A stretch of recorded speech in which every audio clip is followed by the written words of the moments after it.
السلام علیکم دوستوں، امید ہے آپ لوگ سب خیریت سے ہوں گے۔ آج ہم لوگ اپنا پاکستان اسٹڈیز کا کلاس ڈگری لیول کا بیچلر آف سائنس BS کا لیکچر نمبر 7 کرنے جا رہے ہیں، اور جو ہمارا ٹاپک ہوگا وہ ہوگا role of Shah Wali Allah and سید احمد شہید بریلوی۔ یہ آپ لوگوں نے تھوڑا بہت ٹاپک ڈسکس بھی کیا ہوگا 9 کلاس میں، تھوڑا بہت پڑھا بھی ہوگا آپ نے، لیکن آج جو ہم اس کو ڈسکس کریں گے وہ ان ڈیپتھ کریں گے کیونکہ آپ گریجویشن لیول پر ہیں۔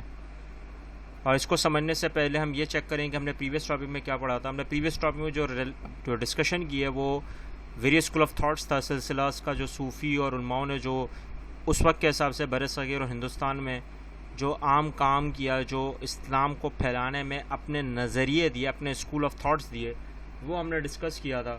اگر آپ نے وہ نہیں دیکھا ہے تو آپ وہ ضرور دیکھیں اور ہمارے ساتھ شیئر کریں۔ آج کے ٹاپک کے حساب سے جو آپ کے پاس سوال آتا ہے بورڈ کے حساب سے، آپ کی یونیورسٹی کے حساب سے، وہ یہ ہوتا ہے کہ role and services of Shah Wali Allah and سید احمد شہید بریلوی۔ اچھا، رول کردار اور سروسز خدمات، ٹھیک ہے نا، یہ شاہ ولی اللہ اور سید احمد شہید کے حساب سے آپ نے دینے۔ اور ان کے اسٹارٹنگ میں ہم لوگ ایک چیز جو ہمیشہ بچوں کو بتاتے ہیں، سمجھاتے ہیں، وہ یہ ہے کہ ان کے دور کو جو بیان کیا جاتا ہے وہ ریوائولسٹ سے بیان کیا جاتا ہے، جس کو بولتے ہیں بحال کرنا یا بحال کرنے والے۔ اب یہ کیا چیز ہے؟ یہ ایک ایسا ہے کہ جس میں اسلام کے لحاظ سے تجدید کہلاتا ہے، اور ری جنریشن رینیول کا ورڈ آتا ہے، اور اس کو جو اصل ہم بولتے ہیں وہ ہوتا ہے ریلیجس کانسیپٹ۔ جیسے ریلیجس کانسیپٹ سے مراد یہاں پہ یہ ہے کہ مذہبی قیاس، یعنی کہ ہر مسلم اسلامی دور میں جو کانسیپٹ رہا ہے ہمیشہ کہ مسلمان کہیں نہ کہیں اپنے احکامات اور اپنے اصولوں سے ہٹ جاتے ہیں، اور وہ معاشرہ جو ہوتا ہے، جو متوازن ہوتا ہے، کسی کے ساتھ مینٹین ہو رہا ہوتا ہے اسلامی کانسیپٹ کے حساب سے، وہ بالکل ختم ہو جاتا ہے۔ اب وہ پرنسپل جو ڈیموکریسی، اسلام نے اپنے 9 میں تھوڑے بہت پڑھے ہوں گے، جس میں ساورنٹی بلانگس ٹو آلمائٹی، اللہ آتا ہے، justice, equality, fraternity and tolerance, یہ 5 ایسے اصول ہیں، پرنسپلز ہیں جو ایک اسلامی معاشرے میں ہونے چاہیے۔ ابھی کہیں نہ کہیں اس میں کہیں بگاڑ آ جائے یا کہیں نہ کہیں اس میں تبدیلی آ جائے تو اس چیز کو واپس سے بحال کرنا جو اس دور دراز میں وہ یعنی پیریوڈک کالز میں جو وہ ختم ہو جاتی ہیں، اور اس تجدید کو واپس سے، یعنی کہ واپس کا مطلب ہے بحال کرنا اس پرنسپلز کو، ان اصولوں کو، اسلام کو، اور وہی اسی حساب سے اس معاشرے کی تشکیل کو، وہ جو 2 بڑے احکامات ہیں جن پہ ہمیں فالو کرنا ہی کرنا ہے، عمل کرنا ہے، وہ ہے قرآن اور حدیث۔ اچھا، حدیث جو ہے وہ حضرت محمد پیس بی اپون کے وہ ڈیڈز، وہ تھاٹس، یعنی کہ وہ علمیات، وہ الفاظ جو انہوں نے اپنی زندگی میں اپنائے ہیں، ان کو بھی شامل کرنا، یہ ایک ایسا ہے جہاں پر اسلامی معاشرہ قائم ہوتا ہے۔ اسلامی معاشرہ میں نے پہلے بھی سمجھا چکا ہوں، مغربی معاشرے سے بالکل الگ ہے،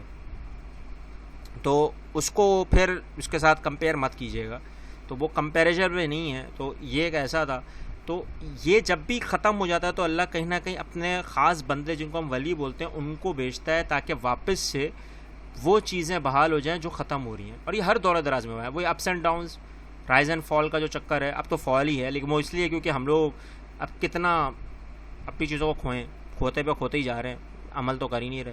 تو یہ وہ ریزن ہے جس کی وجہ سے ہمارا ڈاؤن فال بہت زیادہ ہے۔ لیکن اس وقت جب یہ ہوا تو اس وقت کے حساب سے جو ہم لوگ اس موومنٹس کو، اس ریوائولسٹ موومنٹس، یعنی کہ تحریک بحالی یا تحریک تجدید جو ہوتی ہے، ان میں جو اہم کردار رہا ہے، ان میں سب سے پہلا نام آتا ہے شاہ ولی اللہ کا، پھر آتا ہے سید احمد شہید بریلوی کا، اور پھر آتا ہے حاجی شریعت اللہ کا۔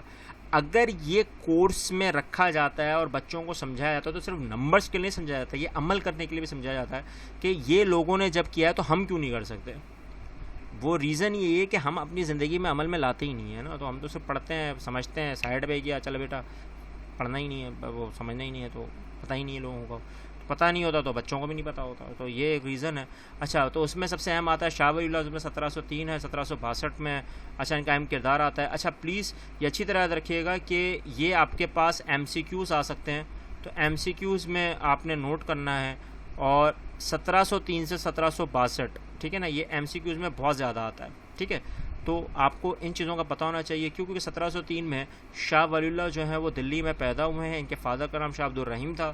اچھا، کمپائلر تدوین کرنے والے اور ان کا جو ان کا معیار چلا ہے وہ کہاں سے چلا ہے؟ آپ کا حنفیہ اسکول سے۔ اچھا، اب کمپائلر اور فتویٰ عالمگیری کا مطلب یہ کہ 1707 میں جب 1707 میں جب آخری دور تھا مغل کا، اورنگزیب کا، تو اس کے بعد جتنا بھی کام کیا وہ کنہوں نے کیا ہے؟ وہ صوفیز اور علماؤں نے ہی کیا ہے اسلام کو پھیلانے میں، دنیا ہو یا بر صغیر ہو، ٹھیک ہے نا۔ تو یہ ایک اہم تھا تو اس میں مدرسہ رحمیہ کا سب سے اہم کردار آتا ہے.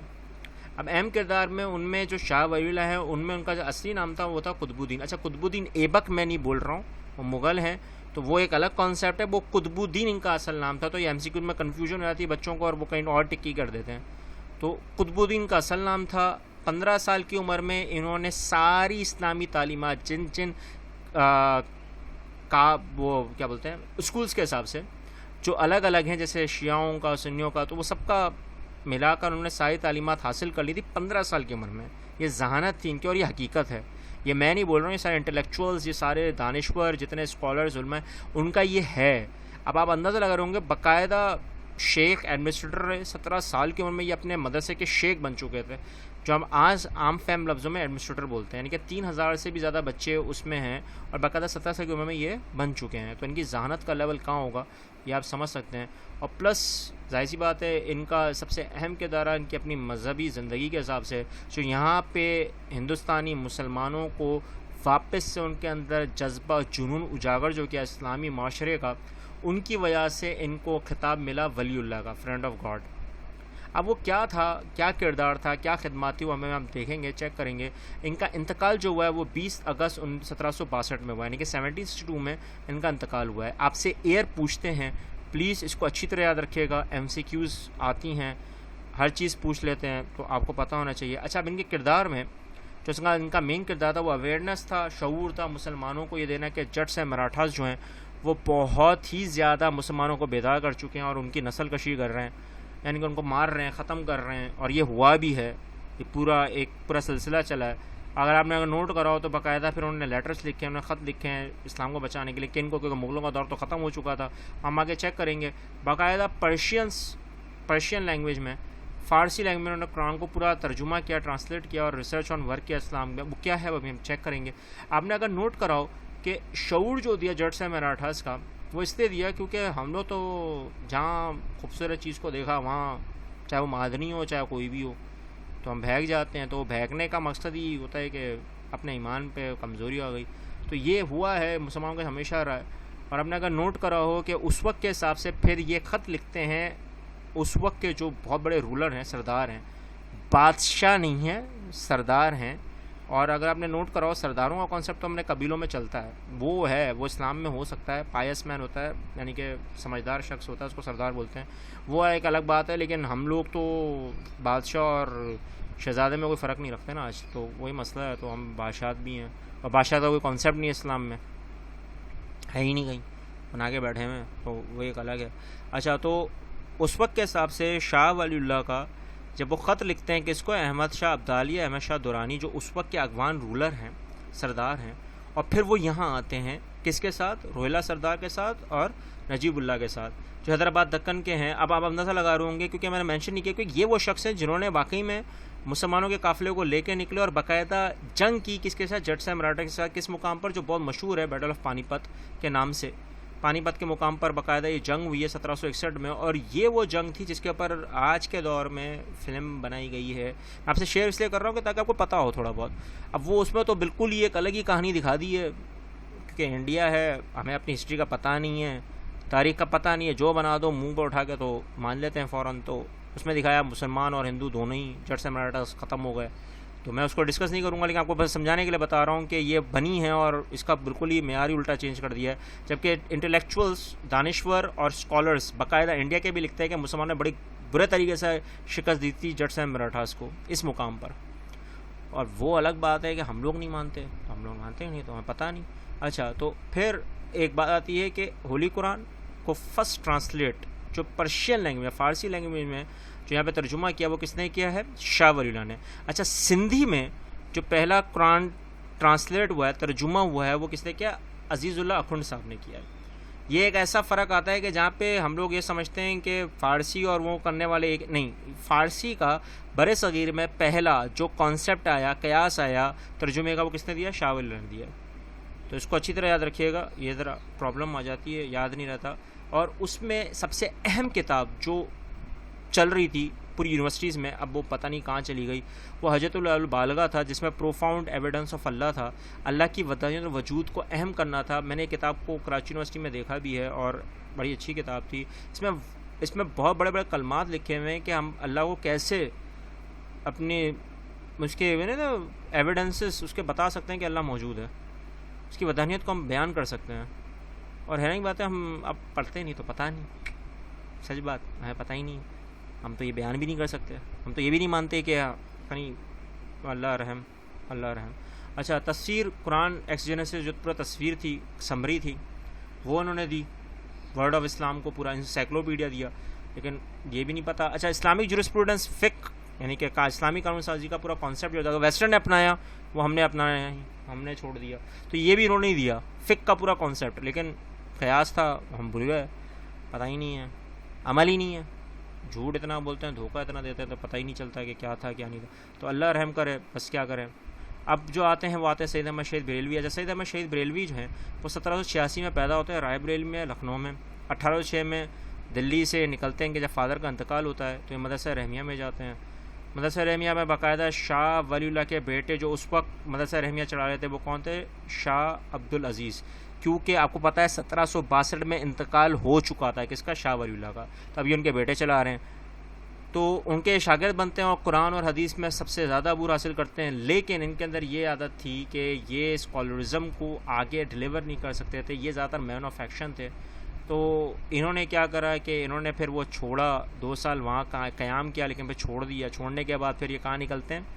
اپنی قرآن و حدیث کے جو فارسی زبان میں جو ان کو عبور حاصل تھا اسی کے لحاظ سے رکھتے ہوئے 1810 میں عامر خان جو اس وقت پٹھان ملٹری لیڈر کے، یہ کشمیر اور پورا کے پی کے اور جو آج جو ہمارے علاقے ہیں افغانیوں کے، ان کے اس وقت کے سردار کے پاس جاتے ہیں اور وہاں پہ قیاس کرتے ہیں. اور یورپین ویپنری دیکھیں، یورپین ویپنری، یورپ، ویسٹرن نہیں، اس وقت کانسیپٹ تھا یورپ کا. تو وہ نہیں پتہ کہ چلو وہ ایک الگ ہی ہے. اچھا، عامر خان یہ دنگل یا غزنی والے نہیں ہیں پلیز، یہ ایک بچوں نے کامنٹ لکھا تھا، تو یہ عامر خان وہ والے نہیں ہیں. آپ کو میں تصویر دکھا رہا ہوں، تو یہ وہ تصویر ہے جس کے حساب سے یہ ہیں، اور آپ دیکھ رہے ہوں گے یہ سردار ہیں. اور سرداروں کا کانسیپٹ ہو رہا ہے، یہ قبیلوں میں ہے، یہ اللہ نے بھی دیا ہوا ہے، لیکن ہم نہیں مانتے ہوئے. آج کے سرداروں اور وڈیروں کا ذرا ایک الگ ہی کانسیپٹ ہے، وہ تو میں اس کو ڈسکس ہی نہیں کروں، کلچر میں ڈسکس کروں گا میں. تو اب آپ سمجھ گئے ہوں گے وہ 1821 پھر مکہ.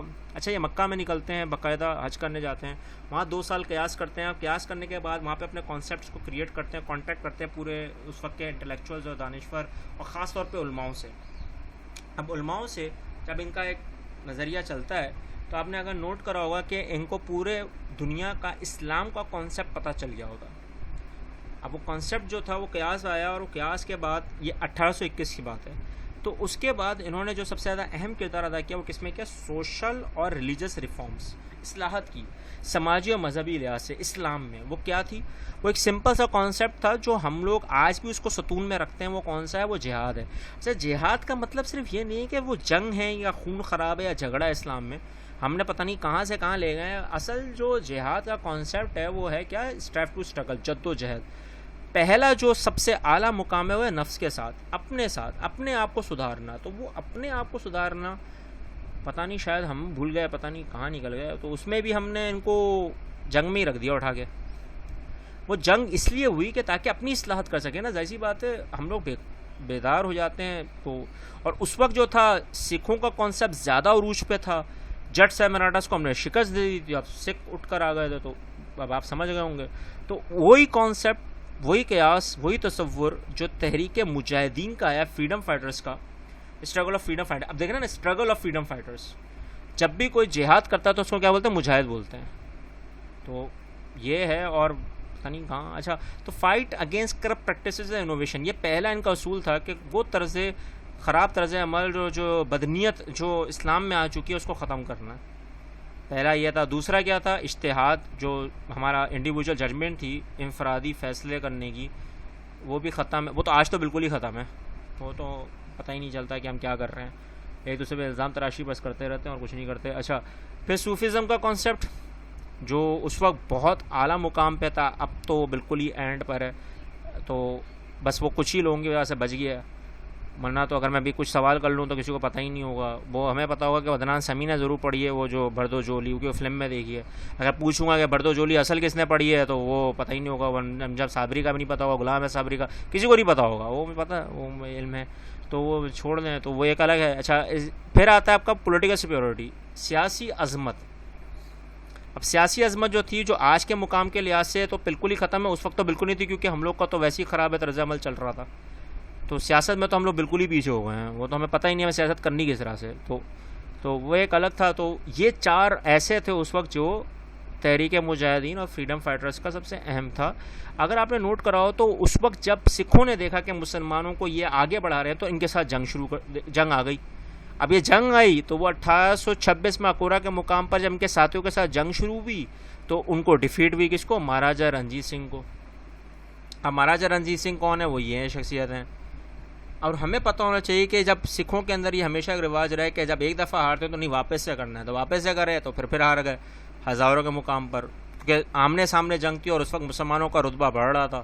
اور یہی وہ بات ہے کہ جہاں سکھوں کی بات آتی ہے تو ہم ہمیشہ بھول جاتے ہیں اپنے ماضی کو, پھر معذرت آج کے دور میں پھر کوتا راہداری بھی شروع ہو جاتی ہے, پھر سنگ از کنگ اور سنگ از بلنگ بھی شروع ہو جاتا ہے, تو پتہ نہیں چلتا, بھول گئے کہ آپ نے ماضی کو بھول گئے تو پھر مستقبل بھی نہیں ہے تو بھول گئے. اب وہ الگ بات ہے کہ سکھوں کی بھی ہوئی ہے, نسل کشی ہوئی ہے اور جنوسائیڈل ہوئی ہے. 1984 میں باقاعدہ بھارت میں سکھوں کو مارا گیا ہے اور یورپ میں بھی ہوا ہے. میں اس کو ڈسکس نہیں کروں گا, لیکن آپ کو بتانے کی کوشش کر رہا ہوں کہ مسلمانوں کے ساتھ یہ ہوا ہے سکھوں کا. اب وہ کیا ہے کیا نہیں میں اس کو زیادہ ڈسکس نہیں کروں گا, وہ کلچر میں اگر تھوڑا بہت ڈسکس کرنا ہو تو ضرور کر دوں گا. لیکن اب آپ کو پتہ چل رہا ہوگا کہ ہمیں اپنے ماضی سے سیکھنا چاہیے. ماضی سے نہیں سیکھیں گے تو مستقبل نہیں ہے پھر آپ کا. یہ تو کنفرم ہی اللہ نے کہا, میں نے نہیں کہا.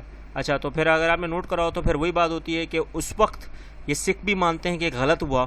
آج کے انٹلیکچوئلس جو دانشور ہیں سکھوں کے, وہی مانتے ہیں کہ اس وقت یہ غلط ہوا اور رات کے اندھیریوں میں دغا باز اور دغا پریٹرس تو آ ہی جاتے ہیں اور مسلمانوں کو خریدا گیا. اور ذرا سا آپ کو پتہ ہے کہ مسلمانوں کو ذرا سا اگر روشنی یا چمکیلی چیزیں دکھا دو, معدنی چیزیں دکھا دو, یا عورتیں معذرت کیونکہ آپ لوگ گریجویشن میں ہیں اور ماشاءاللہ آپ کو تھوڑی بہت چیزیں بتانا لازمی ہے, تو اس وقت کے حساب سے یہ جو ہوا, اور اس وقت 1 لاکھ سے بھی زیادہ مہاراجہ رنجیت سنگھ کے لوگ رات کے اندھیروں میں آتے ہیں اور 600 لوگوں کو مار دیتے ہیں مسلمانوں کو, کیونکہ 2 دفعہ تو ہار گئے تھے آمنے سامنے. تو اب یہی تھا کہ بیک سٹیبنگ ہی ہو سکتی تھی اور تو کچھ نہیں ہو سکتا تھا. مسلمانوں کو مارو تو پیٹھ پہ ہی مارو, سامنے سے تو ہم کچھ نہیں کر سکتے. ایسے مسلمان تھے, یہ اصل مسلمان تھے, اس لیے ان کو شہید کا نام دیا, کیونکہ ان کو پتا تھا کہ اپنی چیزوں کو بچانے کے لیے ہم لوگ اپنے فرنٹ پہ کھڑے ہو سکتے ہیں. یونٹی بھی تھی, فیتھ بھی تھا, ڈسپلن, یہ سب کچھ تھا, لیکن آج کے مقام پہ نہیں. 1831 سے بالا کوٹ میں ان کو مار دیا گیا, شہید کر دیا گیا, مار نہیں دیا, شہید کر دیا گیا. سوری میں الفاظ غلط نکال رہا ہوں, لیکن شہید کیا گیا. تو اگر آپ نے نوٹ کرو, امیر المومنین کا خطاب ملا, پھر کمانڈر آف بلیورس کا شہید کا خطاب ملا. بالا کوٹ میں ان کی قبر بھی ہے باقی ساتھیوں کے ساتھ, اور منسیرا ڈسٹرکٹ میں دکھتے ہیں. تو اب آپ کو سمجھ میں آتا رہی ہے کہ ہم لوگ اپنے ماضی سے سیکھ لیں تو بہت بڑی بات ہے. اور جہاد کا کانسیپٹ رہا ہے, جہاد کا کانسیپٹ ہمارے اسلام میں ہے, لیکن ہم اس کو ترجیح نہیں دیتے. وہ اس لیے نہیں دیتے کیونکہ ہم لوگ ہر چیز کو بھلا دیتے ہیں. ہم لوگ کے اندر یہ عادت ہے کہ اب چیزوں کو بھلا دو, اور ان چیزوں کو جب ہم لوگ چیک نہیں کریں گے, شیئر نہیں کریں گے تو ہمیں پتہ نہیں چلے گا. اگر آپ کو لگتا ہے کہ کوئی چیز سمجھ میں نہیں آئے تو ہمارے شیئر کریں, کامنٹ کریں, اور کوئی چیز سمجھ میں آ گئی تب بھی شیئر کریں, کامنٹ کریں, اور ضرور ان بچوں لوگوں تک پہنچائیں جن کو ان کی ضرورت ہے. ملتے ہیں نیکسٹ لیکچر میں. اللہ حافظ.